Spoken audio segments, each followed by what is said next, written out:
Salatiel. Estuvimos estudiando desde Jeconías, porque Jeconías engendró a Salatiel. Si nos ponemos a repasar un poquito, si queremos refrescar la mente, Salatiel era el que pregunta por Dios y que habla con Dios. Ese era Salatiel. Zorobabel, que era su hijo, nacido en Babilonia, plantado en Babilonia. Después viene Abiud, que es el padre de la alabanza. Después de Abiud viene Eliakim, que es mi Dios exalta, mi Dios ensalza. Y ahí fue el último que estudiamos, ¿verdad? Eliakim. Y hoy nos toca Azor. Si lo pronunciamos bien es Azor. Azor, porque es con Z. Si ustedes notan, algunos de los nombres que estamos estudiando ahorita son bastante oscuros, porque no tienen mucha información. O sea que los personajes que Dios usó después de la deportación, porque estamos hablando ahorita después de la deportación. Hubo engendramiento en la transición de la transportación o deportación, pero también hubo engendramientos después de la deportación. Y ya entendimos que la deportación se llevó a cabo debido a que el pueblo le volvió la espalda a Dios, no se preocupó de hacer las cosas como Dios quería que se hicieran, y entonces Dios los castigó, los mandó al exilio. Pero después del exilio tenemos que estudiar todos los personajes porque todos ellos tienen que regresar o tenían que regresar para dar a luz a Cristo. Y eso es significativo para nosotros porque nosotros tenemos que tornarnos a la pureza de la palabra, haciendo real esa sombra de que nosotros somos los que vamos a dar a luz a Cristo. ¿Por qué? Porque nos tornamos a la realidad de Dios. Amén. Pero para estudiar todo eso hemos tenido que ver a cada uno de estos personajes, y el personaje que estudiamos de último fue el de Eliakim, y con él encontramos bastante información porque inclusive en el capítulo 22 de Isaías encontramos, ¿verdad?, que Dios nos muestra por medio de Eliakim un aspecto de Cristo que es, ¿verdad?, ser exaltado. Y aplicamos eso a nuestra vida, de que tenemos que entender, ¿verdad? Porque si de verdad somos cristianos que estamos madurando, que estamos creciendo, tenemos que ser cristianos que exaltan a Cristo. Porque el problema de muchos cristianos es de que están estancados. Están estancados a veces en pequeñeces, en dulcitos, en caramelitos. Y cuando yo le hablo a usted de caramelitos y dulcitos, le estoy hablando de los cristianos que el hermano Carrillo les dice cristianos chivos, ¿verdad? Así como las Chivas de Guadalajara, ¿verdad? Cristianos chivos, porque los cristianos chivos son los cristianos que siempre están: Señor, ayúdame, socórreme, sáname, sálvame, rescátame. Si ustedes se dan cuenta, esos cristianos chivo son niños en Cristo porque todo lo quieren para ellos. Dios no tiene nada de disfrute con ellos, sino que ellos disfrutan a Dios. Pero el Evangelio no es que nosotros disfrutemos a Dios, sino que el Evangelio es que Dios nos disfrute a nosotros. Porque aquí el más importante es Dios, no nosotros. Si no, no dijera la Biblia: no a nosotros, sino a ti la gloria. Cristo en mí, la esperanza de gloria. Entonces, yo creo que ya pasamos el examen. Me atrevo a decir que muchos de ustedes ya pasaron el examen porque ya no están tan preocupados en que Dios les dé tantas cosas, sino que están preocupados en ver qué le dan ustedes a Dios. Y la Biblia pues es clara, dice, más bienaventurado es dar que recibir. Entonces, si ustedes se dan cuenta, cuando Dios llevó al pueblo de Israel a través del desierto, se los dio todo. Les dio calzado, les dio ropa, les dio comida, les dio todo. Pero cuando ya ellos iban a entrar a la tierra prometida, les dijo Dios, quiero que cuando ustedes entren, ustedes me presenten ofrendas de todo lo que ustedes cosechen, de todo lo que críen. Pero si se dan cuenta, pues la vida cristiana al principio, cuando uno es niño en Cristo, que mínimo de ser cristianos niños es 12 años. Ya después de 12 años de ser cristiano, todos tienen que tener una vida de perro. Una vida, sí, porque los perros es 6 años por año, ¿verdad? Los perritos, bueno, y es que la Biblia dice que somos perritos. Así nos describe, no se asusten, ¿verdad? Porque yo todo lo que les hablo es bíblico, ¿verdad? A nosotros los judíos nos dicen perros, ¿verdad? Pero yo siempre les digo, no nos ofendamos. Yo no me siento así perro. Yo me siento mascota. Es que eso es diferente, ¿verdad? Es diferente hacer un perro a ser una mascota, ¿verdad? Porque un perro pobrecito hasta se vuelve callejero. En nuestros países hay tantos perros callejeros que dan lástima, hermano. No los cuida nadie, están flacos, enfermos. En cambio pasa por ahí alguien que cuida a su perrito, hasta pasa con su lacito ahí, con su leash. Con su leash pasa presumiendo a su perrito, especialmente si es un perrito fino, ¿ah? Porque a algunos nos pasa aquella que le pasó a aquel cuate que le preguntaron de qué clase era su perro. Y ya vieron que, ese me lo contó Ramón, dice que dijo, mi perro es eléctrico, dice. ¿Cómo? Dice, pues es corriente, ¿verdad? Es corriente. Y cuando ya le presentan otra mascota más fea, dice, pues no solo es corriente, dice, sino que también está mezclado con eléctrico. Bueno, la cosa es que ya se pueden imaginar ustedes qué clase de perritos. Pero nosotros, cuando nos dicen los judíos que somos perritos, nosotros somos mascotas. Siéntase mejor porque las mascotas están contentas, ¿verdad? Siempre están moviendo la colita. Entonces, cuando llegamos a estos personajes que están tan oscuros, uno no tiene mucha información. Imagínense ustedes Azor. Solo una vez está en la Biblia y es aquí, en Mateo 1, 13 y 14. Porque solo dice Eliaquín a Azor y Azor engendró a Sadoc. Y como yo siempre voy un poquito adelante estudiando, estaba buscando de Sadoc y Sadoc es otro que no tiene información. Hay información de Sadoc, pero de otros Sadocs, no de este Sadoc que usó Dios para que naciera Cristo. Porque hay 7 Sadocs en la Biblia. Y uno que es sumo sacerdote, pues ese es bien famoso. Pero este que pusieron aquí como un hombre de donde iba a descender Cristo, o sea, parte de la genealogía, este Azor está azorado. Está azorado porque no hay. Entonces, cuando no hay información, nos tenemos que ir solo por el nombre.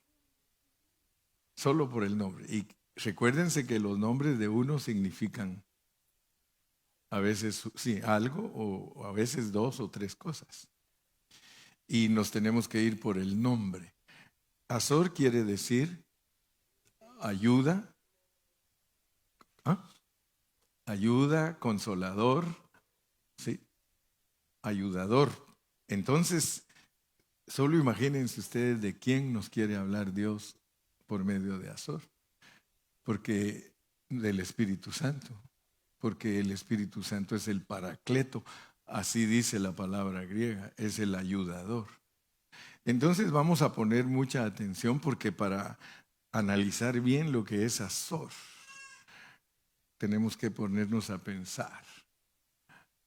porque inclusive yo estaba leyendo un libro que escribió un hermano que se llama Francis Chan. Él escribió el libro sobre el Espíritu Santo y le puso que el Espíritu Santo es el Dios desconocido. Cuando se habla del Espíritu Santo, muchos hermanos no saben explicarlo, ni saben presentarlo.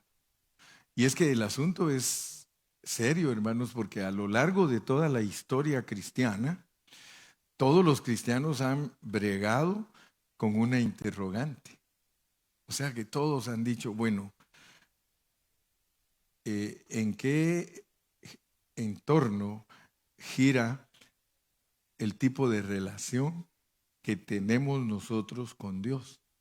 Porque nosotros tenemos un Salvador que no está físicamente con nosotros. Entonces tenemos que pensar cómo es que tenemos una relación con alguien que no podemos ver. Porque fíjense que todos nosotros le podemos hablar, pero no nos puede contestar con voz audible. Entonces, eso es tremendo, pues, porque ¿cómo podemos tener comunión con un amigo que no lo podemos ver? ¿Verdad? Porque cantamos, ¿verdad? Hay un canto que dice, hallé un buen amigo, mi amado Salvador, contaré lo que él ha hecho para mí. Fíjese, es un amigo porque todos los cristianos dicen que Cristo es su amigo.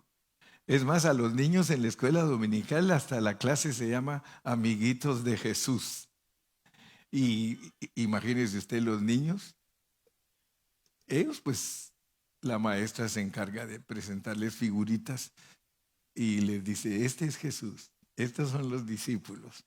Y el niño pues percibe en su mente, pero ¿qué de nosotros? ¿Qué de nosotros?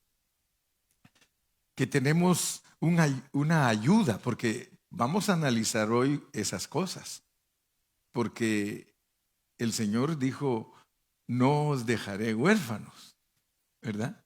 No os dejaré huérfanos. Pero ¿cómo podemos nosotros tener comunión con un amigo que no podemos ver, que no podemos tocar? Yo no sé cómo sería su relación con su esposo si usted no lo tuviera en la casa y no lo viera. Pero nosotros tenemos relación familiar porque nosotros nos podemos ver, ¿verdad? Nos vemos, nos tocamos, nos abrazamos, nos consolamos, nos ayudamos, aleluya. Nos fortalecemos el uno al otro. Pero, ¿qué de nuestra relación con Cristo que no lo podemos ver? Imagínese usted a los discípulos. Vamos a ir a la Biblia. Vamos a Juan capítulo 13. Juan 13 y vamos a comenzar leyendo ahí por el versículo 33. Juan 13, 33.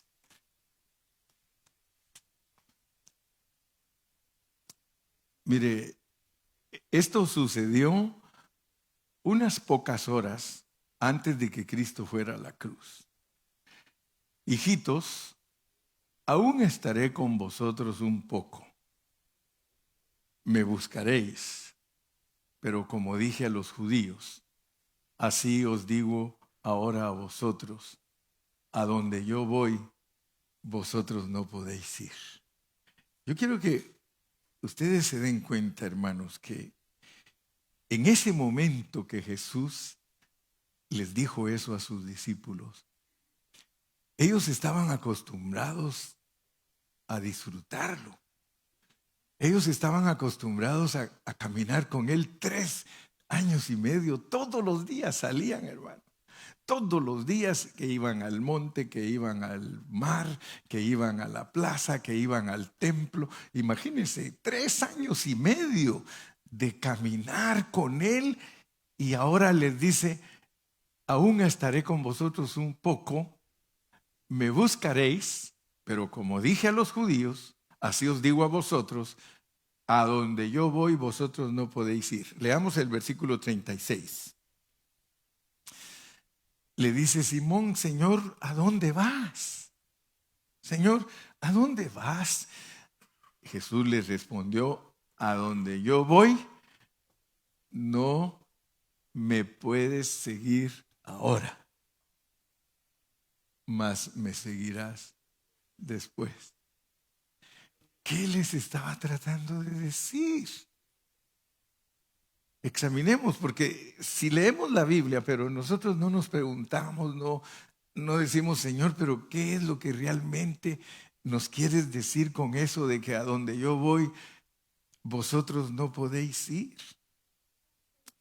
Quiero que sepan que cuando Cristo les habló esto a sus discípulos, a ellos les cayó una profunda tristeza, porque ¿cómo va a ser posible que el Señor nos deje?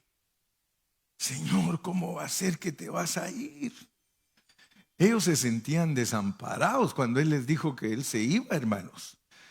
Y aquí es donde el Señor los consuela, porque el Señor les da una promesa y les dice que el Espíritu Santo va a venir. Amén. Él les da una promesa, les dice, el Espíritu Santo va a venir. Eso que ellos sentían de que Él los estaba abandonando no era la realidad. Porque nosotros tenemos que entender algo, hermanos, bien tremendo. Vamos a estar metiéndonos a los versículos y nos vamos a dar cuenta que lo que estaba diciendo Cristo era una paradoja. Ustedes han oído esa palabra paradoja. Él les estaba hablando paradójicamente.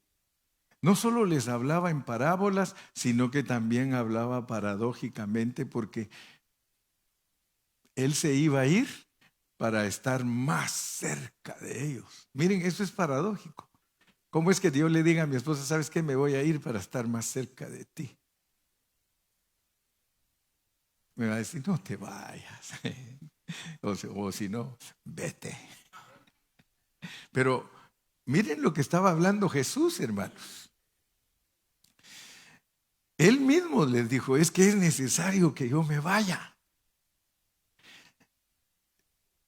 Qué tremendo que para que Él se vuelva más íntimo con sus discípulos, se tiene que ir. Pero note que les dice, no os dejaré huérfanos.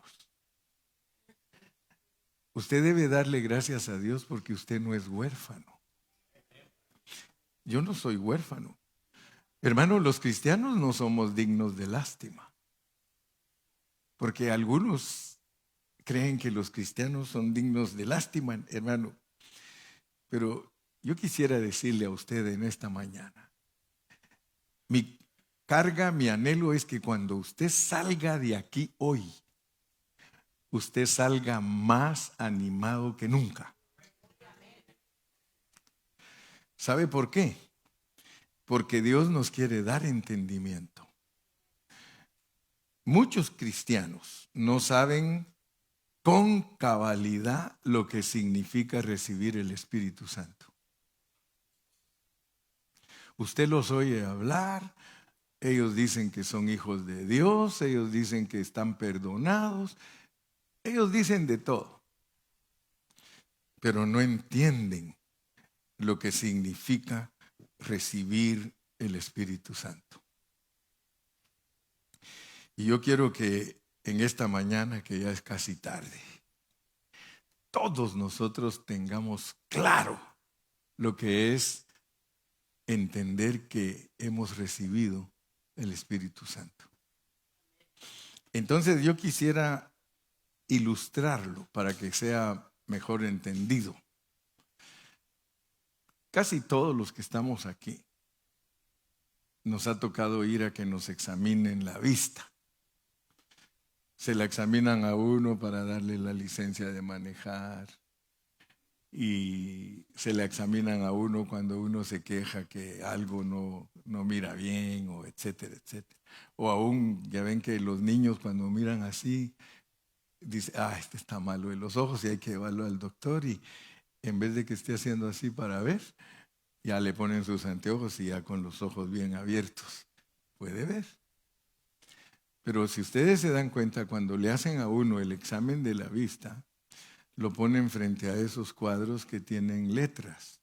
Y ya ven que hay letras grandotas y luego se las van poniendo más chiquititas y más chiquititas. Y de repente ya uno no alcanza a ver y dice, no, no puedo ver. Y pum, le bajan un lente y dice, ¿miras ahora? Más o menos, dice. Y pum, le bajan otro. Ahora sí.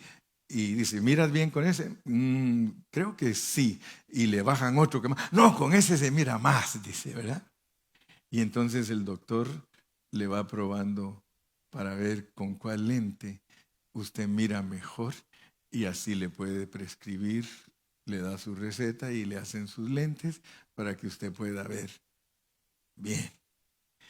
Entonces, de esa manera quiero yo que usted en esta mañana se deje poner los lentes, porque yo quiero que usted vea bien. Yo le voy a hablar de 3 posiciones. Póngale 3 clases de lentes para que nosotros podamos ver mejor lo que es el Espíritu Santo como nuestro ayudador. ¿Cómo es el Espíritu Santo como nuestro ayudador? Como el consolador.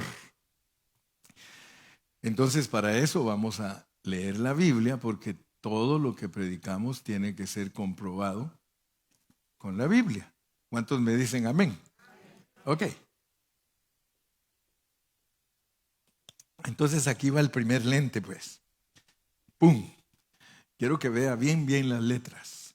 Con este lente quiero que usted vea cómo es que Dios nos da a nosotros el Espíritu Santo. Y el primer lente que yo quiero que usted experimente es lo que vamos a leer ahorita. Leamos en el 14:16. 14:16. 14:16. Juan 14:16. Y yo rogaré al Padre y os dará otro consolador para que esté con vosotros. ¿Escucha bien? Solo noten pues. Noten que la transición de Cristo de ir a la cruz y resucitar es para que el Padre nos dé otro consolador para que esté con nosotros para siempre. Jesús se iba a ir. Él se iba a ir. Pero miren lo que está diciendo. Miren, yo le voy a rogar al Padre y Él les va a dar otro consolador para que esté con vosotros para siempre. Yo no sé si los discípulos entendían, hermano, pero Él les está diciendo que Él se va a ir, pero que no los va a dejar huérfanos. Yo me voy a ir, les dice. Y ellos tristes, no te vayas, Señor, no te vayas, es que estamos acostumbrados a estar contigo. Juan hasta se recostaba en el pecho del Señor. Y ahora le dice el Señor, me voy, pero él, miren tan lindo como habla. Vamos a ver este lente que es el número 1, versículo 17. El Espíritu. Fíjese, el Consolador es el Espíritu de realidad o de verdad, el cual el mundo no puede recibir. Entonces, mi primer punto para ustedes, que solo los creyentes reciben el Espíritu Santo. El Espíritu Santo no es para ninguno que es mundano. Pero ahí van a resultar preguntas y no se me preocupe que la Biblia las resuelve.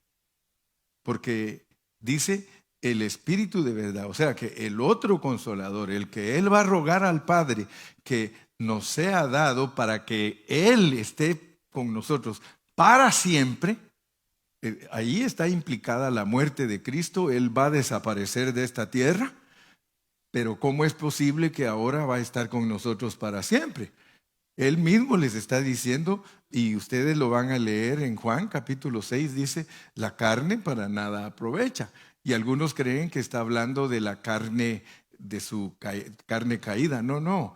Él está diciendo que la carne de Él para nada les aprovecha, sino que el Espíritu es el que da vida. Está hablando de la conversión de Él de un Cristo físico a un Cristo espíritu. Por eso es que a los discípulos les dijo él, la carne para nada les aprovecha. Y entonces vamos a entender, versículo 17, bien clarito, el Espíritu de verdad, el cual el mundo no puede recibir porque no le ve. Fíjense pues, porque no le ve ni le conoce. Pero vosotros le conocéis porque mora con vosotros. Era Él. Él es el Espíritu, hermanos, solo que en resurrección. Físicamente es el Cristo que estaba con ellos, pero aquí les está hablando de ir a la cruz y morirse para volverse el Cristo que va a estar dentro de ellos para siempre. Y dice que no lo puede recibir el mundo. Y ahí nos preguntamos, pero entonces, ¿cómo fue que lo recibimos nosotros? Porque nosotros fuimos escogidos y predestinados para que saliéramos del mundo. O sea que nosotros éramos también parte del mundo, porque tenemos que entender lo que es para Dios el mundo. Es toda la gente caída, todos los humanos con problemas. Ese es el mundo, pero ahí estábamos nosotros también. Pero la razón por la cual nosotros salimos de ese grupo, de esa perversión, de esa caída, es porque nos escogió y nos predestinó y sus ovejas oyen su voz y nos arrepentimos y entonces Él nos da el consolador. El propósito de la Biblia, hermano, es lo mismo, porque hemos venido hablando que a Cristo es el que se le tiene que dar la gloria, a Cristo es el que se le tiene que dar la honra. Entonces ahora nos va a explicar cómo es que Él entra en nosotros para ser nuestro ayudador para siempre, para que nosotros captemos algo que no es por nuestra fuerza, que no es por nuestra cuenta que nosotros agradamos a Dios, sino que Él dice, mora con vosotros y estará en vosotros. La primera parte, mora con vosotros, es que ahí estaba vivo Él.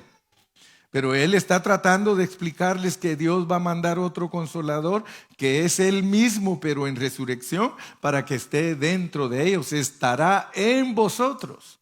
No es lo mismo que Cristo more aquí al lado mío, a que esté adentro de mí, en vosotros. Entonces, por favor, estamos ahorita analizando que este espíritu no se lo dan al mundo. Es el primer punto. El Espíritu de Dios, el Espíritu Santo, no es para el mundo. Versículo 19. Todavía un poco y el mundo no me verá más, pero vosotros me veréis, porque yo vivo, vosotros también viviréis. Fíjese, tenemos que echarle ganas, hermano, y ver la Escritura en su pureza, examinarla en su pureza, verla cómo es que Dios está tratando con sus discípulos, está tratando con nosotros, porque puede ser que usted me escuche predicar y oír, el hermano Carrillo dice que nosotros tenemos a Dios dentro de nosotros. Y tal vez por allá le preguntan, ¿y cómo es eso de que Dios está dentro de ti? No es que así enseña el pastor. No, hermano, la Biblia dice que el Cristo físico que andaba con los discípulos los preparó y les dijo, yo me voy a ir, pero quiero estar más cerca de ustedes. ¿Cómo se puede lograr eso de irse uno físicamente y estar más cerca? Porque mire lo que dice Juan 20:22. Vamos a Juan 20:22. Y habiendo dicho esto, sopló y les dijo, recibid el Espíritu Santo. Recibid el Espíritu Santo. Aquí en Juan 20:22 es la noche del día de resurrección, cuando Él entró a un cuarto donde estaban los discípulos escondidos por miedo a los judíos, y Él atravesó las paredes y sopló y les dijo a todos, recibid el Espíritu Santo. Fíjense que la iglesia del Señor tiene un problema serio, porque la iglesia del Señor no enseña cuándo recibieron el Espíritu Santo los discípulos, sino que enseña el día de Pentecostés.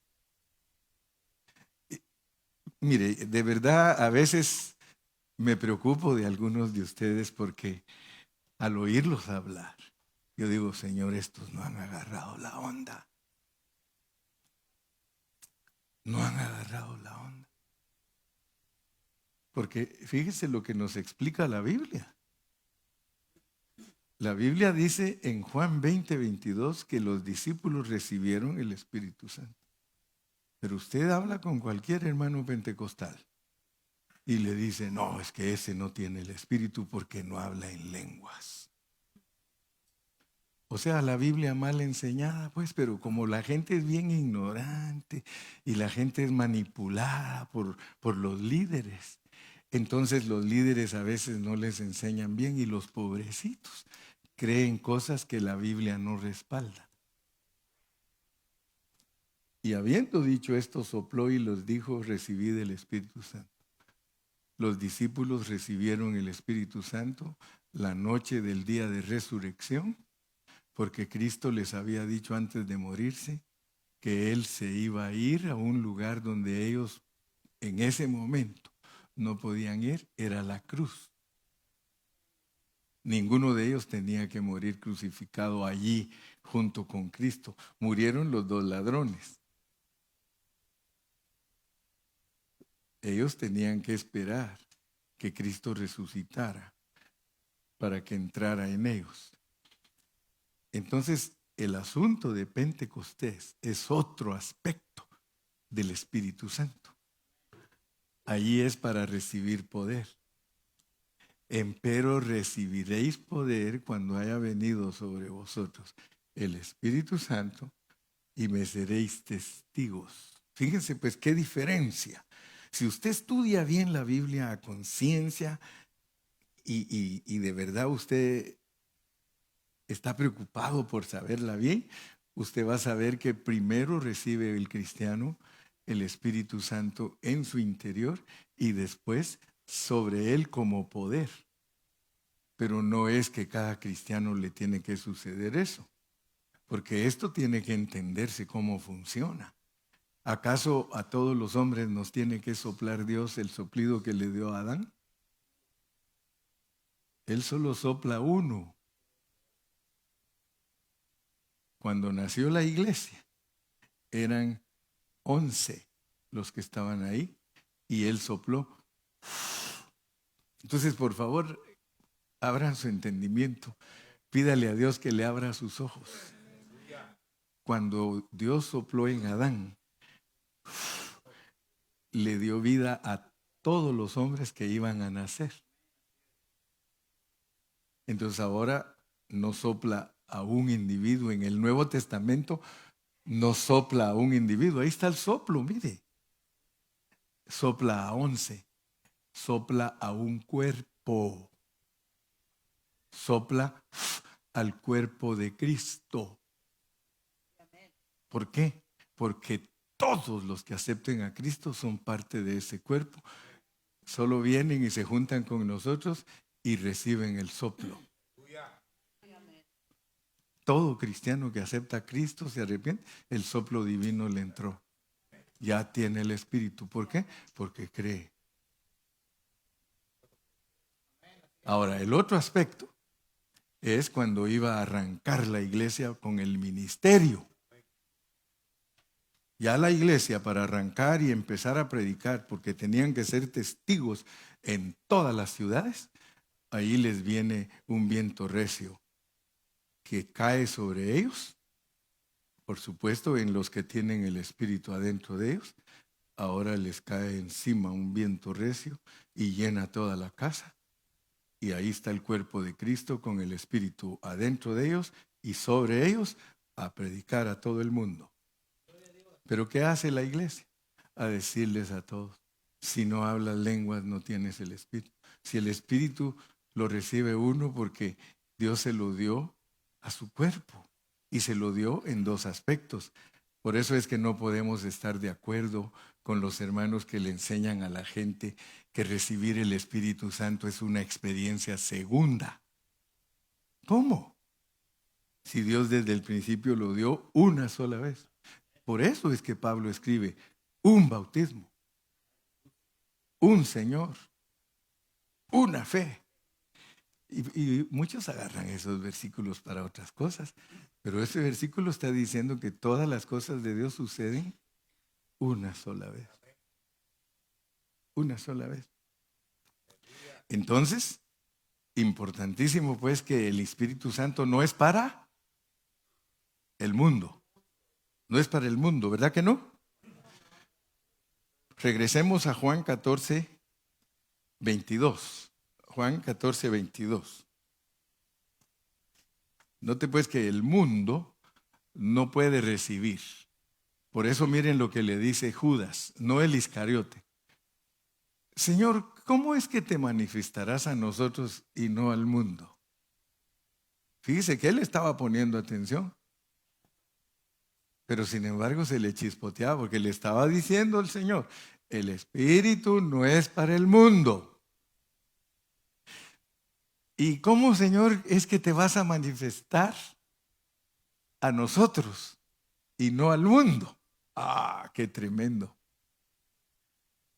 ¿Cómo es que te vas a manifestar a nosotros y no al mundo?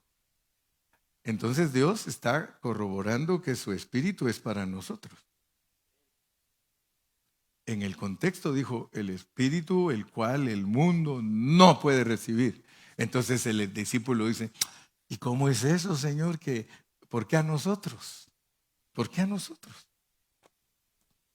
¿Sí? Y cuando la palabra de Dios habla del mundo, usted tiene que saber que no está hablando del planeta Tierra, sino de todo lo pecaminoso, del hombre caído, de un mundo que no quiere sujetarse a Dios. Ellos no pueden recibir el Espíritu Santo, porque no le ven ni lo conocen. Entonces, vamos a ir a leer un poquito más, porque el problema era que los judíos estaban contra Dios. Era el pueblo de Dios que estaba contra Dios. ¿Cómo podemos ser el pueblo de Dios que está contra Dios, hermano? Entonces vamos a leer un poquito más. Vamos a Juan 8, Juan 8, 42. Estamos en el punto que el Espíritu Santo es exclusivo para los cristianos. ¿Cuántos dicen amén? Amén. Jesús entonces le dijo, si vuestro Padre fuese Dios, ciertamente me amaríais, porque yo de Dios he salido y he venido, pues no he venido de mí mismo, sino que Él me envió. Fíjense pues, vamos a ponerle atención a esto. Versículo 43. ¿Por qué no entendéis mi lenguaje? ¿Por qué no podéis escuchar mi palabra? 44. Vosotros sois de vuestro padre el diablo. Eso es duro, hermanos. Eso es duro, ser uno un predicador autorizado, porque ellos eran predicadores autorizados. Ellos eran los príncipes, eran los profesores, los maestros de Israel, los fariseos. Y ahora viene Jesús y les dice, ustedes son hijos del diablo y los deseos de su padre queréis hacer. Él ha sido homicida desde el principio y no ha permanecido en la verdad porque no hay verdad en él. Cuando habla mentira, de suyo habla porque es mentiroso y padre de mentira. ¿Te das cuenta? Entonces el Señor está diciendo bien clarito, el Espíritu, el Consolador que yo les voy a dar, no lo pueden recibir los hijos del diablo. Y asústese porque hay hijos del diablo que creen en Dios. La Biblia lo dice. Dice la Biblia que hasta los demonios creen y tiemblan. O sea que eso de creer no tiene mucha garantía para algunos que digan que creen en Dios, porque a algunos usted le dice, mire, yo quisiera que usted me escuchara para presentarle a Cristo como su Salvador. Y luego dice, no, dice, yo nunca he rechazado a Cristo. Sin embargo, siente su espíritu contra la persona que lo quiere evangelizar. Un hijo del diablo que no quiere escuchar a un hijo de Dios, porque el demonio es religioso, el demonio es alguien que se hace pasar como que los fariseos se hacían pasar como los profesores del rollo del Antiguo Testamento. Entonces, noten pues que esto es impresionante. Mire, el versículo 45 nos va a sacudir. Mire el 45. Y a mí, porque digo la verdad, no me creéis. Y a mí, porque digo la verdad, no me creéis. ¡Wow! Entonces, aquí nosotros nos quedamos pues asustados y nos impresionamos porque el punto es serio. Jesús les está diciendo que ellos no querían creer porque Él decía la verdad. El mundo no puede recibir el Espíritu porque ellos no creen la verdad. ¿Y quién es la verdad? Háblele usted a un católico de Cristo, inmediatamente su espíritu lo repudia a usted. Porque él no cree la verdad, porque la verdad es Cristo. La verdad no es la Virgen. La verdad no son los santos. La verdad no es la misa. La verdad no es la sacristía. La verdad no son las procesiones. Puras mentiras enseña la Iglesia Católica. Y la gente pobrecita, porque rechaza la verdad, rechaza a Cristo. Cualquiera que tiene a Cristo se une a los que tienen a Cristo. Y dice, tú eres mi hermano. Pero el que no tiene a Cristo, hermano, él no se siente cómodo con usted. ¿Aló?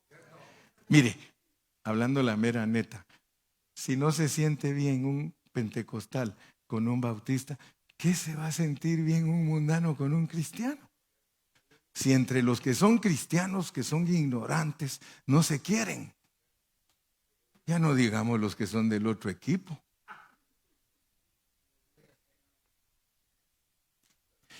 Entonces la pregunta que surge es, ¿cómo es que nosotros somos salvos aquí en el mundo? Porque nosotros venimos al mundo, hermano. Y Jesús mismo dijo, ustedes están en el mundo, pero no son del mundo. ¡Wow! Juan 14, 17, volvámoslo a leer, hermano.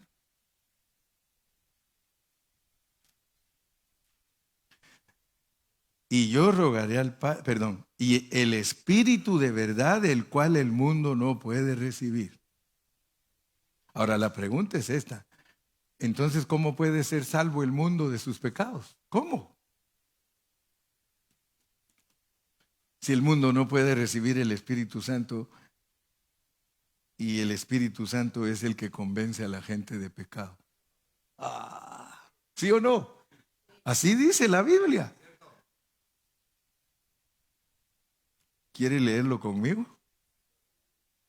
Vamos a Juan 16, 8.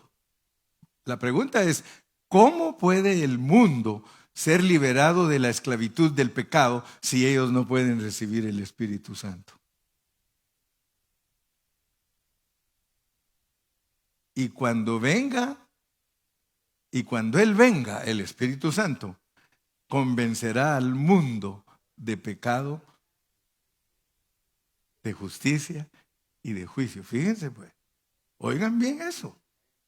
Una persona que no es cristiana no puede, si está programada por Dios, va a oír el Evangelio y se va a salvar, porque el Espíritu lo va a convencer de sus pecados, de su injusticia y del juicio.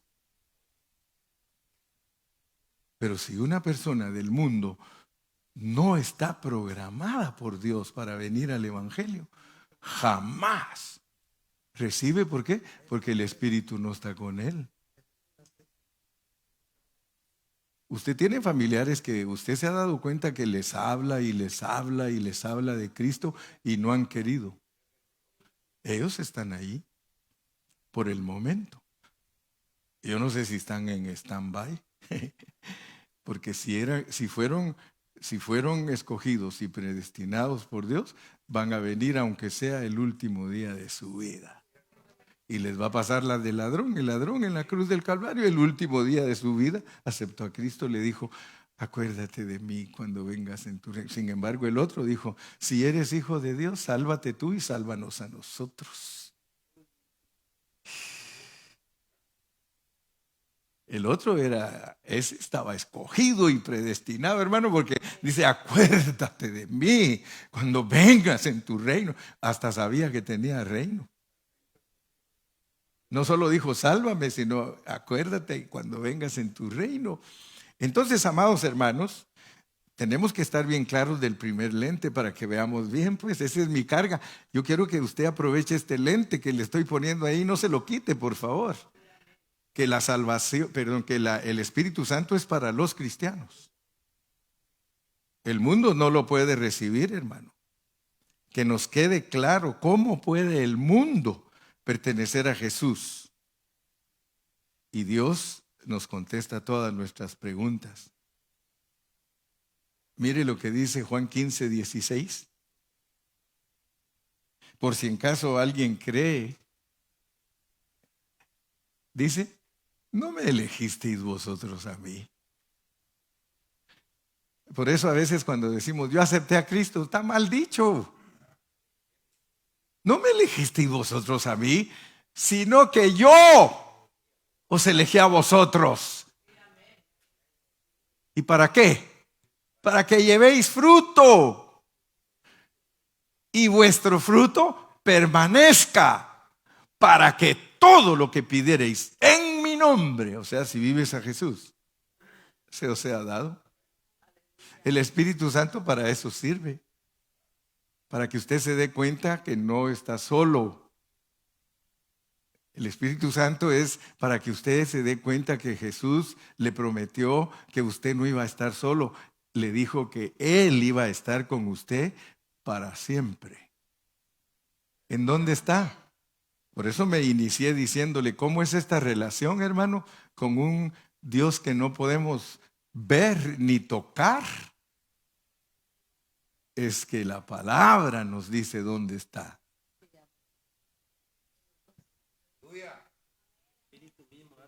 Ahorita les dijo a sus discípulos: moro con ustedes, pero yo voy a estar en ustedes. Entonces, principio fundamental, lente para ver bien claro: el Espíritu es para los cristianos. Porque Él fue el que nos convenció de nuestro pecado. Si nosotros nunca hubiéramos recibido a Cristo dentro de nosotros, jamás hubiéramos venido aquí a este lugar. Usted está aquí porque Dios está tratando con usted.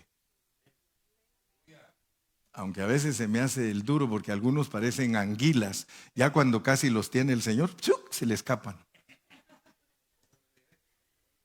Sí, las anguilas, ¿ha visto usted? Las anguilas las pueden agarrar, pero como son tan ligosas, ya el que las tiene agarradas dice: la agarré, y ¡chuc!, se les zafa.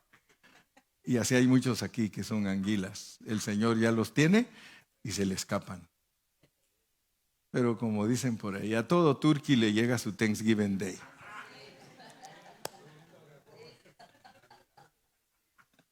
Dios te va a capturar si eres de Él. Amén. Ahora vamos a entrar al segundo lente, pues. Segundo lente. Yo quiero que ustedes vean con toda claridad. Mi primer lente era que usted vea que el Espíritu es para usted, que es cristiano, y que usted no está solo. Usted tiene un ayudador, usted tiene un consolador. Usted no pelea esta batalla solito. Dios está contigo, Karina. Aunque a veces parezca que no está con nosotros, y nos prueba y nos deja por ahí luchando un poquito solitos, a ver qué hacemos, Él te dice, quitoy. Porque ¿quién de nosotros no ha estado en situaciones que a veces pareciera que ya no la hacemos? Sin embargo, no estás solo. Entonces el segundo lente, vamos a ir a otros versículos. Vamos a leer de nuevo Juan 14:15. Juan 14:15, porque yo quiero que ustedes vean que el segundo lente es que los creyentes a quienes se les promete el Espíritu Santo son descritos aquí en la Biblia, pero fíjese que en la Biblia no, aquí en Juan Dios no dice, ustedes por creer son cristianos. No. Nosotros nos llamamos cristianos porque ese era un apodo que le pusieron a los cristianos, así como los casarianos, que eran los seguidores de César, los herodianos, seguidores de Herodes. A nosotros los cristianos en Antioquía les dijeron cristianos porque eran seguidores de Cristo. Ahora, yo quiero que noten algo, por favor. Vamos a leer en Juan 14:15. Si me amáis, guardad mis mandamientos. Quiero que con este lente usted alcance a ver que aquí no le dice Dios a usted creyente, no le dice cristiano, sino que le llama amador. Amador.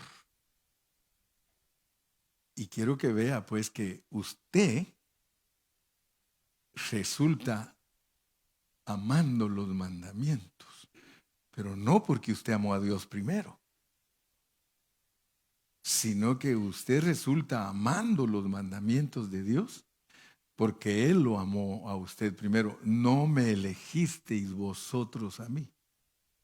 Y gloria a Dios, hermano, que Dios nos elige aún sabiendo Él cómo somos.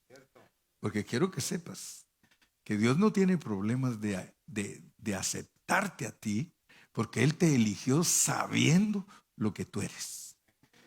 Como dice el hermano Lupe, caídote, y así te quiere Dios. Así te ama. Entonces notemos pues que los creyentes se distinguen por algo. No se distinguen porque dicen que son cristianos, no se distinguen porque dicen, sino porque aman la palabra. Si nosotros nos ponemos a leer, hermano, aquí vamos a encontrar cosas maravillosas. Mire lo que dice el versículo 21. Ahí mismo. Estamos en el 14:21. ¿eh? El que tiene mis mandamientos y los guarda es el que me ama. ¿Qué prefieres tú? ¿Que te digan cristiano o amador de Jesús? Entonces ahora ya tienes otro concepto un poquito más claro. El ente ahora te dice, si tú amas a Cristo, guardas los mandamientos. Los mandamientos no se pueden guardar si uno no ama a Cristo. Tienes que amar a Cristo. Yo siempre les digo, hermanos, seamos amadores de la palabra, porque ese es amar los mandamientos. Yo soy un amador de la palabra, hermano. Yo amo la palabra como usted no se imagina. Y por eso es que me preocupo de predicarla y de enfocarme como está escrita. ¿Para qué le voy a andar buscando si ahí está escrita? El que tiene mis mandamientos y los guarda, ese es el que me ama.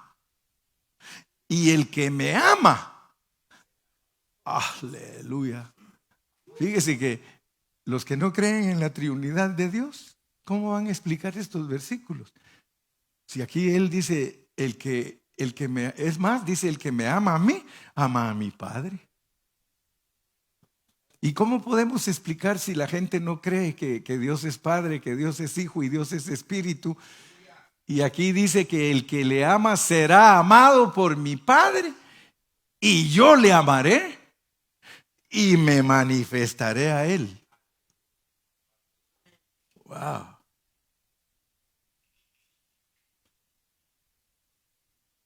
versículo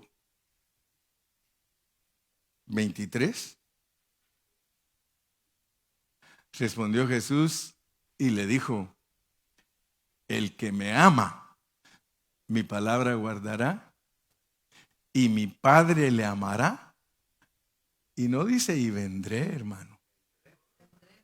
Mire la enseñanza que Dios le está dando a los cristianos.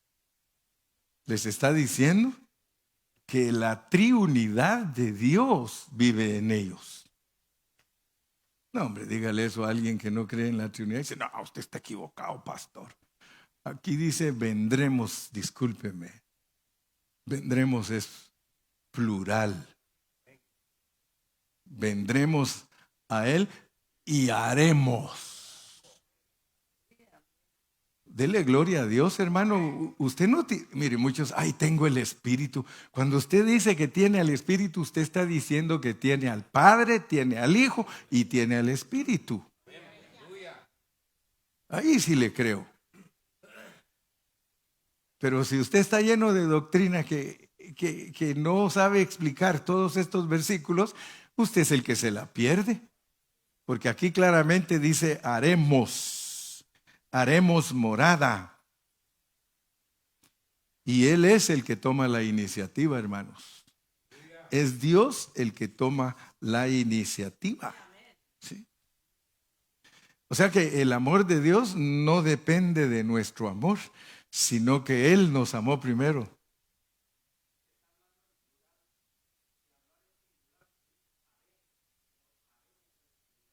Ah, ya viste, aquel allá, yo creí que estaba dormido.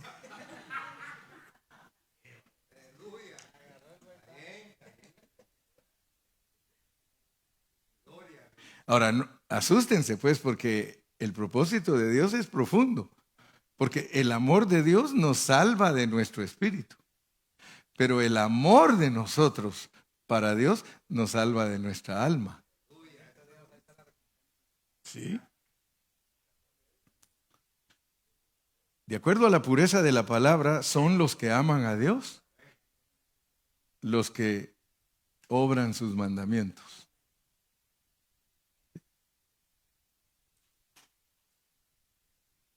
Fíjese que la evidencia de Dios, cuando uno guarda su palabra, es que salva el alma. Porque solo el Espíritu Santo nos puede ayudar a valorar a Jesús. Por eso es que dice que el Espíritu Santo va a dar testimonio de Jesús. Y cuando el Espíritu Santo nos da testimonio de Jesús, nos hace aprender a valorar a Jesús. Entonces nosotros empezamos a tener deleite en Jesús. Solo imagínese la obra del Espíritu Santo. Usted siente deleite en Jesús. Y es que la palabra, hermano, hay que amarla, porque si la palabra no la amamos, no podemos salvar nuestras almas. Mire lo que dice Santiago 1:21. Santiago 1:21.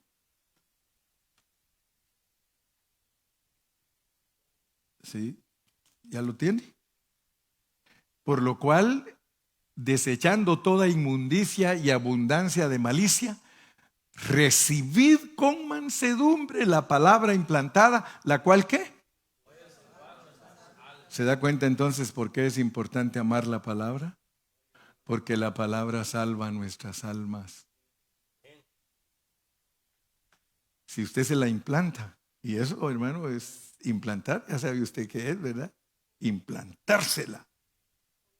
Entonces usted está caminando hacia lo que dice el 2:5, Santiago 2:5. Mire lo que dice Santiago 2:5, para que vea que la palabra solo un mensaje tiene. Hermanos míos amados, oíd.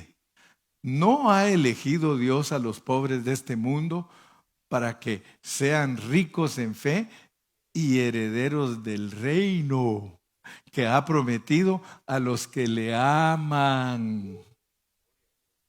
El reino es para los que le aman. Y si los que le aman son los que guardan la palabra, entonces la palabra implantada en nosotros salva nuestras almas y nosotros podemos heredar el reino. Mire, herederos del reino. No estamos hablando aquí de ser solamente salvos, hermano. Estamos hablando de heredar el reino. Heredar el reino.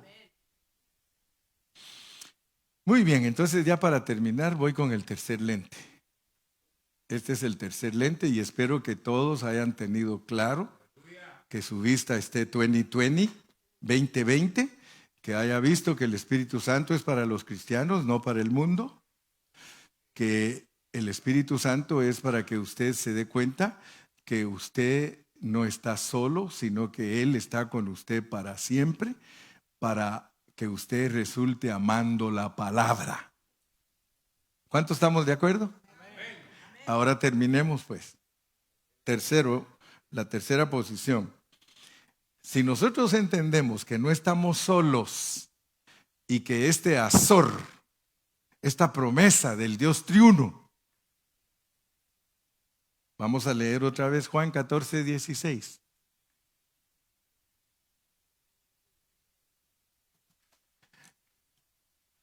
Y yo rogaré al Padre y os dará otro consolador para que esté con vosotros para siempre. Esa palabra otro consolador,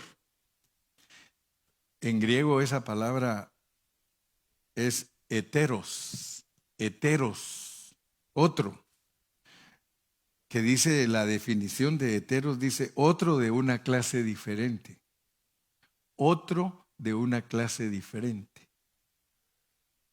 Cuando una persona no es homosexual, se llama heterosexual, otro de diferente forma. Por eso el matrimonio es otro de diferente forma. Tiene su compañero que es otro de diferente forma, ¿ok? O de diferente clase, heterogéneo, heterosexual. Vean pues que las palabras, su origen es griego. Entonces, yo quiero que usted se dé cuenta que Dios a nosotros no nos dejó sin ayuda. Él mismo dijo, yo vendré a vosotros. Versículo 19, estamos en Juan. Versículo 19 de Juan 14. Todavía un poco y el mundo no me verá. ¿Estamos? Todavía un poco y el mundo no me verá, pero vosotros me veréis, porque yo vivo, vosotros también viviréis. 20. En aquel día vosotros conoceréis que yo estoy en mi Padre y vosotros en mí y yo en vosotros. Ahora a usted se le hace fácil entender ese juego de palabras. Mire cómo dice pues, en aquel día, en el día de la resurrección, cuando se sopló en los discípulos, van a conocer ustedes que yo estoy en mi Padre y vosotros en mí y yo en vosotros. Como quien dice, esa unidad que vamos a formar, la va a conformar el Padre, el Hijo, por el Espíritu en ustedes. Amén. Versículo 20, ya ese es el que leí, el 21. El que tiene mis mandamientos y los guarda, ese es el que me ama, y el que me ama será amado por mi Padre, y yo le amaré y me manifestaré a él. Ahora vamos a terminar pues, versículo 23. Respondió Jesús y le dijo, el que me ama mi palabra guardará, y mi Padre le amará, y vendremos a él y haremos morada con él. O sea que el tercer punto es entender que no estamos solitos, que Dios está con nosotros y que Él es nuestra ayuda, Él es nuestro consolador, Él es el que va a hacer todo el trabajo. Pero termina diciendo, haremos morada. Y en el Evangelio de Juan solo en 2 partes está la palabra morada, solo en 2 partes. Es aquí, haremos morada, Y en el 14:2, en la casa de mi Padre muchas moradas hay. Si así no fuera, yo os lo hubiera dicho. Voy pues a preparar lugar para vosotros. Fíjese pues, termino diciéndole a usted que la tristeza de los cristianos que no saben interpretar la Biblia, porque los cristianos que no saben interpretar la Biblia ignoran todo el contexto de que Cristo está hablando de que el Espíritu Santo va a venir, que va a ser el Consolador, que los que reciben el Espíritu Santo son los que resultan amando su palabra, y luego termina diciendo que son la morada.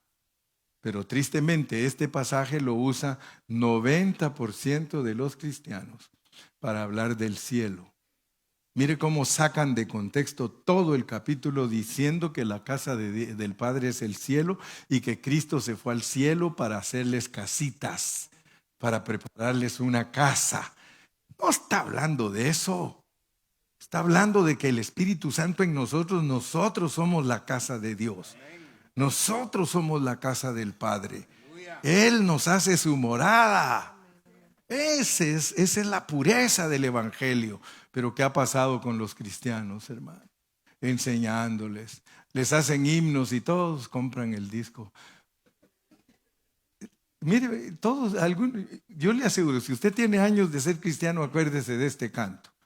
Aunque en esta vida no tengo riquezas, hasta ganas de llorar dan. Sé que allá en la gloria tengo mi mansión, más allá del sol, más allá del sol. Yo tengo un hogar, bello hogar, más allá del sol. Chulada de canto, ¿verdad? Pero es una mentira. Mal informados. Marino hasta cantó: hazle un palacio al que le habló de Cristo, al fulano aquel de Texas. Hazle un palacio. Hermano, si los palacios somos nosotros, la morada somos nosotros. Terminemos con Hebreos 3:6. Hebreos 3:6. Esto es estudiar la Biblia bajo contexto. Pero Cristo como hijo sobre su casa, ¿la cual casa qué? Entonces, ¿por qué nos van a decir que hay una casa en el cielo, hermano? Pero sin embargo, usted va a hablar con los cristianos, que tan humildes que son, que hasta caminan así, mire. Hasta así caminan esos pobres cristianos, y usted les pregunta: hermano, ¿y tú eres cristiano? Sí, por la gracia de Dios. Está haciéndome mi casa el Señor allá en el cielo, y va a regresar. Y aunque sea una champita, un jacalito, un ranchito que me haga, ¿sí? Como nunca tuvieron casa aquí, ¿creen que allá van a tener? Si aquí rentas, allá también. Ay, Señor, no, eso es mentira. Solo estoy bromeando. Nosotros somos la casa de Dios. Él mora. Pablo nos dice: ¿o ignoráis que sois la morada del Espíritu Santo? ¿O ignoráis que Dios es el... Hermano, esto es, por eso les dije, y con esto ya estoy terminando como 3 veces, Daisy. Acuérdense, les dije, salgan de aquí bien animados, porque ustedes son la casa de Dios. Usted es la casa de Dios. Dentro de usted está Cristo. Dentro de usted está el Espíritu Santo. ¿O acaso no se siente redarguido? ¿Acaso no hay una vocecita que cuando hace las cosas mal le dice: lo hiciste mal? Esa es la vocecita linda de Dios. Pero usted hace bien las cosas, nada mire, el teléfono no suena. Es que la conciencia del hombre es el teléfono que está conectado directo con Dios. Se llama, en inglés le llaman hotline. Hotline es que usted levanta y ya le contestan del otro lado. No tiene que marcar ni un número. Dios no marca ni un número a tu conciencia. En cuanto levantas el teléfono y estás mal, te dice Dios, estás mal, muy mal, muy mal. ¡Aló! Y como ahí lo dejaste tú.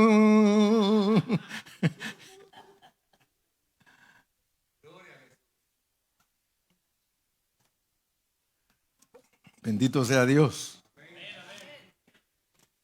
¿Cuántos ya compraron sus aros? Porque hay que comprar aros para ponerle los lentes.